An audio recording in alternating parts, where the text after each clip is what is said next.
जय हिंद साथियों, मैं आदेश आपका राही आदि क्लासेस परिवार में स्वागत करता हूं। तो हम सभी जैसा कि डेली मॉर्निंग में स्टार्ट कर चुके हैं यूपी पुलिस एसएससी जीडी का प्रैक्टिस सेट। तो आप सभी क्लास में बने रहिएगा शुरू से लास्ट तक और अधिक से अधिक लोगों तक शेयर कीजिएगा क्लास को, ताकि यह अपना जो परिवार है वह धीरे धीरे बढ़ता रहे और आप सभी मन लगाकर पढ़ा भी कीजिए। तो हम अपनी क्लास को अब शुरू करते हैं। हमारा पहला क्वेश्चन है, निम्नलिखित में कठोर ध्वनि है। क्या पूछा गया है? निम्नलिखित में कठोर ध्वनि है।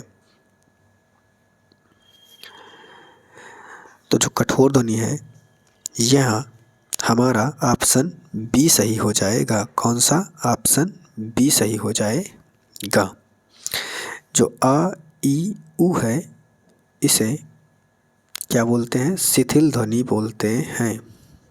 क्या बोलेंगे? शिथिल ध्वनि बोलेंगे।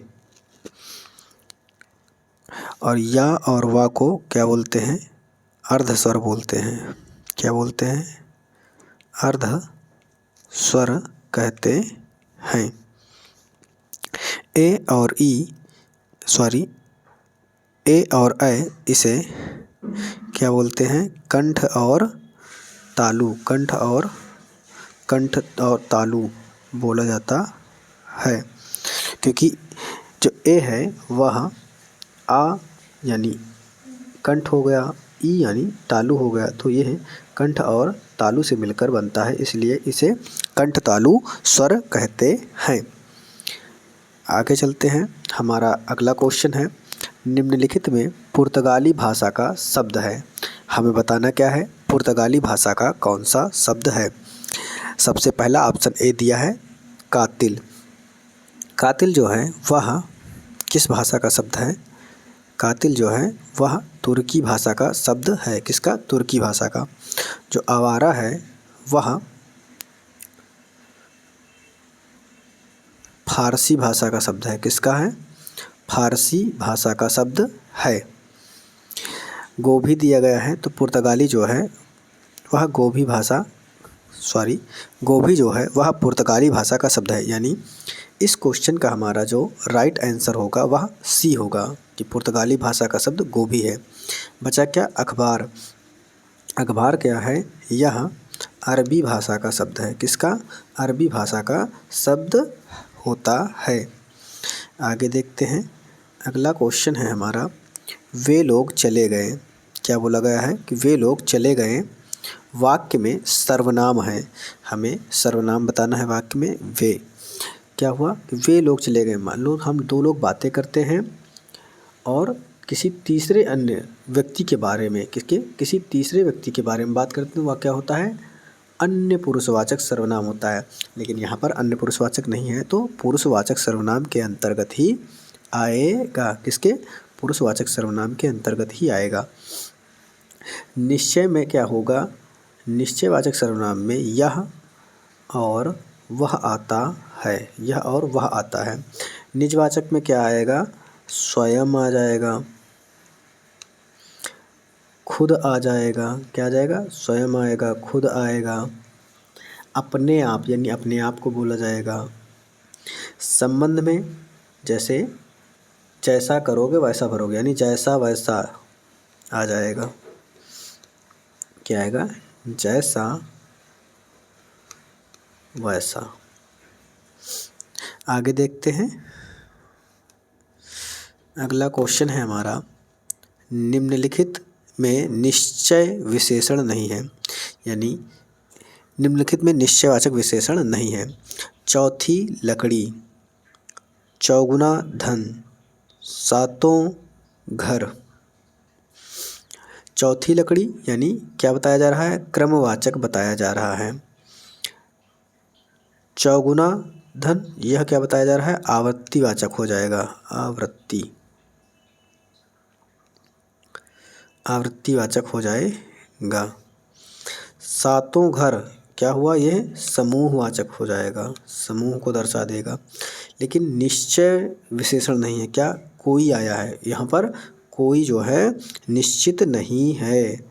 यह अनिश्चित है। तो ये हमारा राइट आंसर क्या हो जाएगा, ऑप्शन डी सही हो जाएगा। हमसे पूछा गया था निश्चय विशेषण नहीं है, यानी कोई महिला रो रही है तो हमें पता तो है नहीं, निश्चित तो है नहीं, तो निश्चयवाचक विशेषण यहाँ पर नहीं है। अगले क्वेश्चन पे चलते हैं। तो हमारा अगला क्वेश्चन है, क्या है कि वह अच्छा खेल खेलता है। क्या वह अच्छा खेल खेलता है वाक्य में क्रिया का भेद हमें बताना है। सजातीय क्रिया, पूर्वकालिक क्रिया, नाम धातु क्रिया, संयुक्त क्रिया। तो यहाँ पर क्या है, खेल और खेलता, यानी ये दोनों क्या हैं, एक ही क्रिया है। तो यहाँ क्या हो जाएगा, राइट आंसर हमारा हो जाएगा सजातीय क्रिया। क्या होगा, राइट आंसर हमारा सजातीय क्रिया हो जाएगा। अगले क्वेश्चन पे चलते हैं। हमारा अगला क्वेश्चन दिया गया है, सर्दी में उससे खेला नहीं जाता। क्या, सर्दी में उससे खेला नहीं जाता। वाक्य में हमें वाच्य बताना है। जब लिखा है खेला नहीं जाता, यानी भाव को प्रदर्शित कर रहा है, किसको, भाव को दर्शा रहा है, तो भाववाच्य हो जाएगा। आगे देखते हैं अगले क्वेश्चन पे। निम्नलिखित में आसन्न भूतकाल का उदाहरण है। हमें बताना क्या है, आसन्न भूतकाल का उदाहरण बताना है। उसने पूजा की, तुम आए, उसने किताब खरीदी होगी, मैं सोया था। उसने किताब खरीदी, ये क्या है, संदिग्ध भूतकाल, संदिग्ध भूतकाल। मैं सोया था, तुम आए, उसने पूजा की है। आसन्न भूतकाल क्या हो जाएगा, राइट आंसर हमारा उसने पूजा की है हो जाएगा।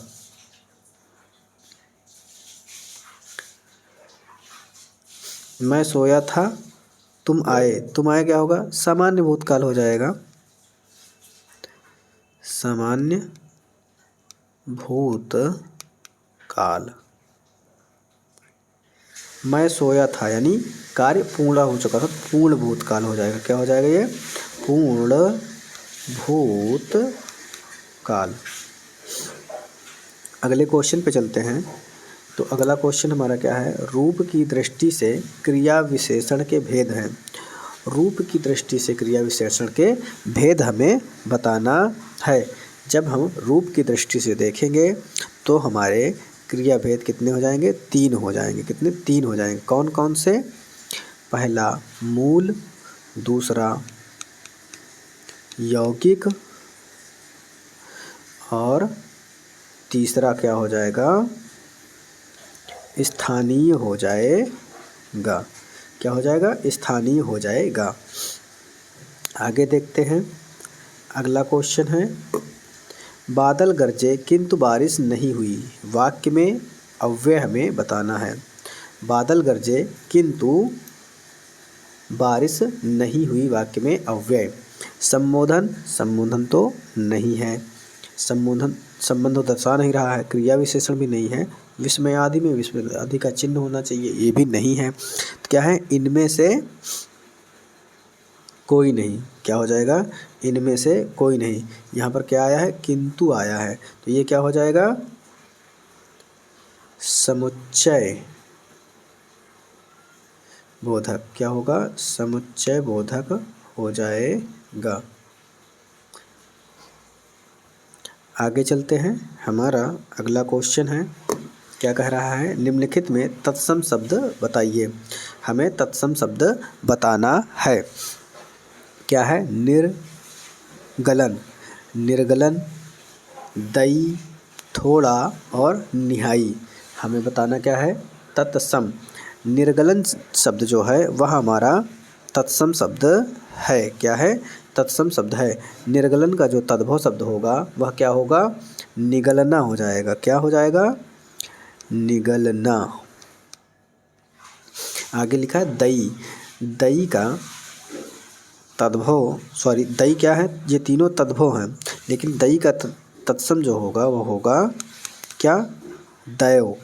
और थोड़ा का जो तत्सम होगा वह होगा स्तोक। क्या हो जाएगा? स्तोक हो जाएगा।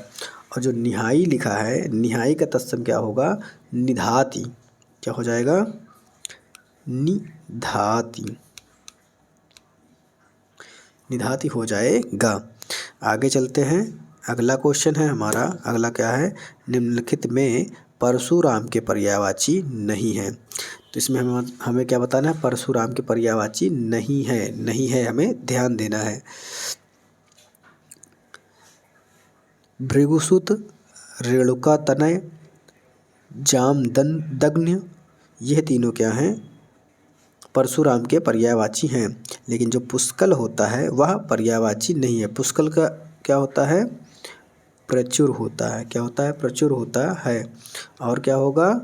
अधिक भी कहेंगे। तो राइट आंसर नहीं है पूछा था, तो ऑप्शन डी हमारा सही हो जाएगा। आगे चलते हैं। हमारा अगला क्वेश्चन है, निम्नलिखित में दरिद्र और ठठरी का सही युग्म हमें बताना है। क्या बताना है? सही युग्म। यहाँ पे इस सी की जगह पे क्या होगा? सही होगा। सही युग्म हमें बताना है। कंगाल, कंकाल, परिताप, प्रताप, सबल, संबल, हाल, हाला। तो जो दरिद्र और ठठरी का सही युग्म है वह होता है कंगाल और कंकाल। क्या होता है? कंगाल और कंकाल होता है। तो प्रताप, प्रताप का अर्थ क्या होगा? वीरता हो जाएगा। क्या हो जाएगा? वीरता हो जाएगा। और परिताप लिखा है, परिताप का होगा, इधर लिख देते हैं, परिताप का हो जाएगा दुख। क्या होगा? दुख हो जाएगा। संबल, संबल का क्या होगा? सहारा हो जाएगा। क्या हो जाएगा? सहारा हो जाएगा। और सबल का क्या होगा? बलवान हो जाएगा। बलवान। हाल और हाला, हाल मतलब कैसे हो, ठीक ठाक हो, इसका मतलब एक प्रकार से समाचार कह लेंगे हम। क्या कह लेंगे? समाचार। लेकिन जो हाला होता है वह होता है शराब। क्या होता है? शराब होता है, दारू होता है। तो राइट आंसर हमारा दरिद्र और ठठरी का कंगाल और कंकाल हो जाएगा, ऑप्शन ए। आगे चलते हैं। हमारा अगला क्वेश्चन है, अगला क्वेश्चन क्या कर रहा है? निम्नलिखित में असंगत युग्म बताना है। क्या बताना है? असंगत युग्म हमें बताना है। तवंगी, स्थूलंगी सही है। प्रयोक्ति, कटक्ति यह भी सही है। राग, रागी, मलिन, पवित्र यह भी सही है। राग रागी नहीं होगी, नहीं होगा। राग और क्या हो जाएगा? द्वेष हो जाएगा। क्या हो जाएगा? द्वेष हो जाएगा। या फिर विराग भी कह सकते हैं। क्या कहेंगे? विराग भी कह सकते हैं। तो राइट आंसर हमारा क्या है? असंगत। असंगत पूछा है तो ऑप्शन सी हमारा सही हो जाएगा। अगला चलते हैं अगले क्वेश्चन पे। अगला क्वेश्चन है, निम्नलिखित में बेसन का पकवान और एक फल का सही युग्म बताना है। क्या बताना है? बेसन का फल, बेसन का पकवान और एक फल। एक फल सेब हो गया और बेसन का पकवान सेब हो गया। क्या हो गया? राइट आंसर हमारा सी हो जाएगा। राइट आंसर क्या होगा? सी हमारा सही हो जाएगा। बाकी तीनों गलत हो जाएंगे। समिति संघ को बोलते हैं, साथ सहारे को बोलते हैं। सहेलियां सखी हो जाएगा। विष आप सभी जानते हैं, जानकी सीता होता है, चीनी सिया होता है, यानी मीठा होता है। आगे चलते हैं अगले क्वेश्चन पे। क्रोध करने वाली स्त्री के लिए निम्नलिखित में एक शब्द हमें बताना है। क्या बताना है? क्रोध करने वाली स्त्री, क्रोध करने वाली स्त्री को भामिनी कहते हैं। क्या कहते हैं? राइट आंसर हमारा ए हो जाएगा, भामिनी कहते हैं। बोधगम्य लिखा है। बोधगम्य किसे कहते हैं? जो बुद्धि द्वारा जाना जा सके। क्या? जो बुद्धि द्वारा जाना जा सके।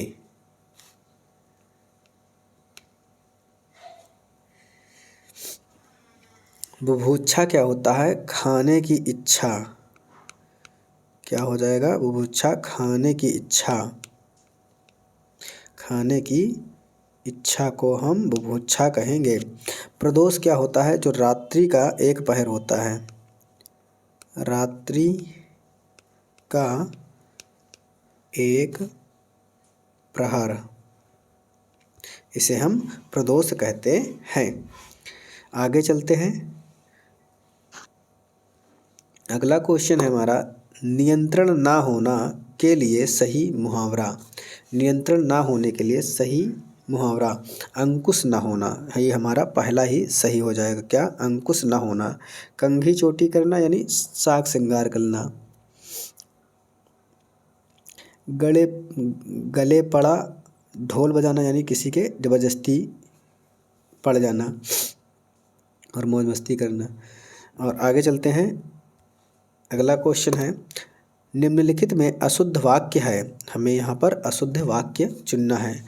ये लोग कहाँ जा रहे हैं, यह हमारा सही है। दही में कौन पड़ा है?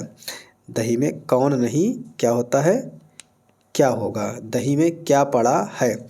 अशुद्ध वाक्य हमसे पूछा गया था, तो राइट आंसर हमारा ऑप्शन बी ही सही हो जाएगा। मेरा और आपका घनिष्ठ संबंध है, वह मुझसे भयभीत है, यह भी सही है। तो राइट आंसर बी सही हो जाएगा। अगले क्वेश्चन पे चलते हैं। तो अगला क्वेश्चन है, समानता के अर्थ में, किसके? समानता के अर्थ में प्रयुक्त चिन्ह प्रयुक्त होता है। समानता के अर्थ में कौन सा चिन्ह प्रयोग में लाया जाता है, यह हमें बताना है। तुल्यता सूचक, उद्धरण चिन्ह, योजक चिन्ह और निर्देशन चिन्ह। तुल्यता मतलब क्या होता है? तुल्यता मतलब समान रूप से होता है, तो हमारा राइट आंसर ए हो जाएगा। उद्धरण चिन्ह जो होता है वह ज्यों का त्यों कही गई बातों को करने के लिए कहा जाता है, किया जाता है प्रयोग। योजक चिन्ह कहाँ प्रयोग होता है? विपरीत शब्दों में, जैसे माता पिता, सुख दुख, पाप पुण्य होता है। निर्देशक चिन्ह कहाँ प्रयोग होता है? जैसे किसी को निर्देश देना होता है कहीं, तो वहाँ पर निर्देशक चिन्ह होता है। अगले क्वेश्चन पे चलते हैं। अगला क्वेश्चन हमारा क्या है? अभिज्ञ का अर्थ है, हमें अभिज्ञ का अर्थ बताना है। अभिज्ञ का अर्थ, ना जानने वाला, ना जानने वाले को हम कहते हैं क्या? अनभिज्ञ। न जानने वाले को अनभिज्ञ कहते हैं और जानने वाले को अभिज्ञ कहते हैं। यानी राइट आंसर हमारा ऑप्शन बी सही हो जाएगा। कम जानने वाला, कम जानने वालों को क्या बोलेंगे? अल्पज्ञ बोलेंगे।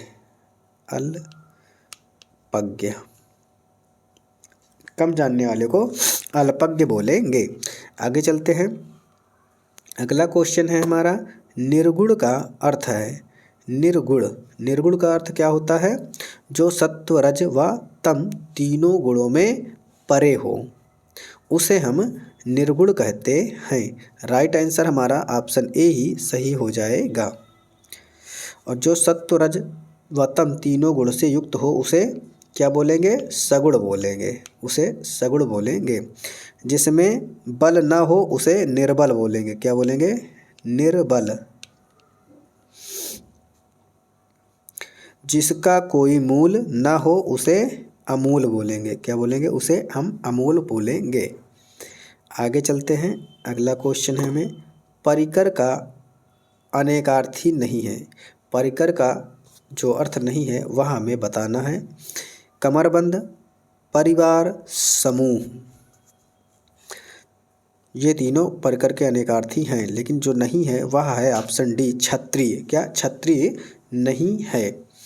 आगे चलते हैं। अगला क्वेश्चन है हमारा, 100 सयाने एक मत का अर्थ, यानी 100 सयाने एक मत, जितने भी लोग हों वहाँ पर 100 सयाने बुद्धि वाले, उनका सभी का एक मत होना चाहिए। क्या होना चाहिए? एक मत। कुछ भी निश्चय न कर पाना, गलत। ज़्यादा चालाक बनना, ये भी गलत। अच्छे विचारों में भिन्नता होना, यह भी गलत। क्या है? बुद्धिमानों के विचार एक से होते हैं। तो राइट आंसर हमारा ऑप्शन डी सही हो जाएगा। आगे देखते हैं। अगला क्वेश्चन है हमारा, बुढ़ापा एक प्रकार का अभिशाप है, रेखांकित शब्द की संज्ञा बतानी है। रेखांकित शब्द क्या दिया गया है? बुढ़ापा दिया गया है। अब बुढ़ापा क्या है? जातिवाचक है, भाववाचक है, व्यक्तिवाचक है, समूहवाचक है। क्या है? भाववाचक है। और भाववाचक संज्ञा क्या होती है? इनकी हम कभी गणना नहीं कर सकते हैं। किसकी? भाववाचक संज्ञा की। आगे देखते हैं, हमारा अगला क्वेश्चन है, व्यक्तिवाचक संज्ञा हमें चुनना है। क्या चुनना है? व्यक्तिवाचक संज्ञा को हमें चुनना है। मोहन एक परिश्रमी और ईमानदार लड़का है या बालक है। तो मोहन जो हमें नाम ही दे दिया गया है वही हमारा व्यक्तिवाचक संज्ञा है, यानी ऑप्शन ए है हमारा मोहन। तो मोहन क्या है? व्यक्तिवाचक संज्ञा है। आज का हमारा लास्ट क्वेश्चन है, क्या है? शीला अपने कपड़े स्वयं धोती है। रेखांकित शब्द सर्वनाम शब्द का उचित भेद। ये रेखांकित क्या है? स्वयं। अब हमें सर्वनाम बताना है। यहाँ पुरुषवाचक सर्वनाम है? नहीं। निश्चयवाचक भी है? नहीं। इनमें से कोई नहीं। नहीं क्या है? निजवाचक सर्वनाम, जैसे आप, खुद, स्वयं, अपने आप, ये सब शब्द आते हैं तो वहाँ पर निजवाचक सर्वनाम होता है। तो आज की क्लास को यहीं पे समाप्त करते हैं, क्योंकि 25 क्वेश्चन डेली आते हैं। बस आप सभी क्लास में बने रहिएगा, जो भी नया कुछ मिले उसे नोट कर लिया कीजिए, और क्लास को आते ही लाइक कर दीजिए, और किसी न किसी अपने दोस्त, रिलेटिव या कहीं पर भी साथी संगनी जो भी हों वहाँ पर क्लास को शेयर कर दिया कीजिए। और अपने घर में जितने भी मोबाइल हों सब में थोड़ा सा ये रिक्वेस्ट है कि सभी मोबाइल में सभी लोग सब्सक्राइब भी कर दें। तो आज की क्लास को हम यहीं पे समाप्त करते हैं। आप सभी का इस क्लास में जुड़ने के लिए बहुत बहुत धन्यवाद।